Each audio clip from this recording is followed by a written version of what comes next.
you're fairly young. How old are you? I'm 30. And when did you start farming? 26. So how would, does your family have a history of farming? Not at all. No, first generation. So you're first generation. You didn't have a father or grandfather to teach you how to farm.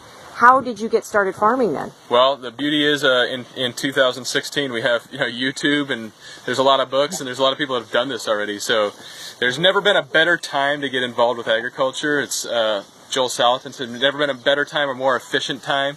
The market's there. People want to buy good food. They would love to be able to support a small, up-and-coming farmer, but it's hard work. So don't get into it unless you want to get your hands really dirty and your feet really dirty, and you're willing to work really hard. But it's a great opportunity to get involved right now. And did you go to agriculture school? Not even a little bit. No, I went to YouTube school, and and a lot of this stuff is common sense too. A lot of people don't realize there's some technical aspects to it, but when you put animals outside on pasture, a lot of it just comes naturally. I could almost guarantee that your great grandma, at least, or grandpa was like a farmer. Agriculture is in our blood, so it's not rocket science. So how does one get started? Did you have to get a loan to start, or you had to lease some land, right? We had 2 acres of leased land in Temecula that we were living on. And so we just started putting chickens out there, and no, we didn't do a loan. We just put our own. We put about $2,000 total in, and we said we're just going to reinvest this, and all the profit that we made, we would reinvest it, and so now we've never had a loan. We've never borrowed money. We've just funded it from our own profits, and it's been really fun to do. That's amazing. So you didn't have to take out any huge debt or anything. Zero debt. Yeah, we're debt free. So. That's amazing. Yeah. And so we just heard that the USDA put out $11 million to certify new organic farmers. Will that help with people who want to get certified? Here's my personal philosophy. A lot of the stuff the USDA does is for the big farms, right? So I don't know. That money's not coming my way. I could guarantee you that. I don't like to rely on the government to do what I want to do. I like to do my own thing and then find my customers that want to support me. So we've made a point to not go after grants, and you can get really wrapped around the axle waiting for the USDA to fund your operation. I think there's a lot better way to do it than that.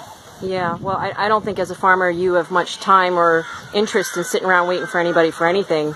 And people are willing to pay. You have a lot of people out there that would love to support a really healthy, regenerative farm in their local area. And just remember, it doesn't have to start big. You start really small. We started with 50 chicks. We raised them up. We put a couple posts up on Facebook. Sure enough, all 50 sold out. So the next time we did 100, then we did 200, then we did 400, and then it's just grown. So we didn't start with like world domination in mind, and I don't think that needs to be your goal. Just like you start out very modest, and if you love what you do, it's going to be awesome. So what was one of the biggest surprises that you found getting started? Good question.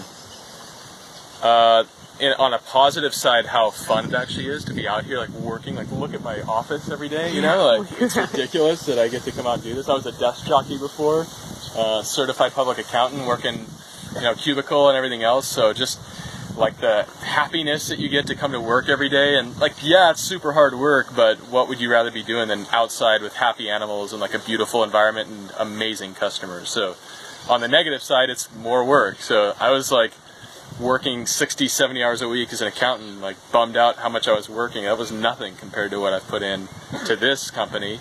Now it's to the point where it's like starting to scale back, and I have a family and other things, but in the beginning, man, it was a lot of work, a lot of 100+ hour weeks, so it's no joke.